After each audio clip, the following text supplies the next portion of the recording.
സത്യദർശനത്തിന്റെ നിറജ്യോതിസായി വിശുദ്ധ റൗള ഷരീഫിൽ അന്ത്യവിശ്രമം കൊള്ളുന്ന ഹബീബ് സ്വല്ലല്ലാഹു അലൈഹി വസല്ലമയെ നാം നമ്മുടെ ജീവനേക്കാൾ സ്നേഹിക്കേണ്ടതുണ്ട്. വിശുദ്ധ ഖുർആൻ പ്രഖ്യാപിച്ചു, നബിയെ തങ്ങൾ പറയുക, നിങ്ങളുടെ മാതാപിതാക്കൾ, ഭാര്യാസന്താനങ്ങൾ, കച്ചവടങ്ങൾ, രമ്യഹർമ്മങ്ങൾ, മറ്റു സർവ്വതിനേക്കാളും സ്നേഹിക്കേണ്ടത് നബിതങ്ങളെയാണ്. ആ നബിതങ്ങളെ ഹുബ്ബുവെക്കുക എന്നത് വെറും സ്നേഹപ്രകടനമല്ല, വിശ്വാസത്തിന്റെ കാതലാണ്. അർത്ഥത്തിലും ആശയത്തിലും വ്യാഖ്യാനത്തിലും ജീവിതവീക്ഷണങ്ങളിലും സുഖദുഃഖങ്ങളിലും നബിതങ്ങളെ അനുധാവനം ചെയ്യലാണ്.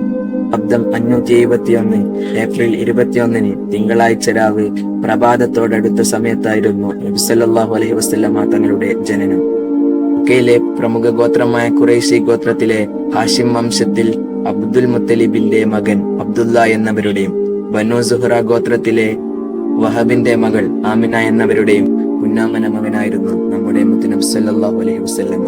സല്ലല്ലാഹു അലാ മുഹമ്മദ് സല്ലല്ലാഹു അലൈഹി വസല്ലം.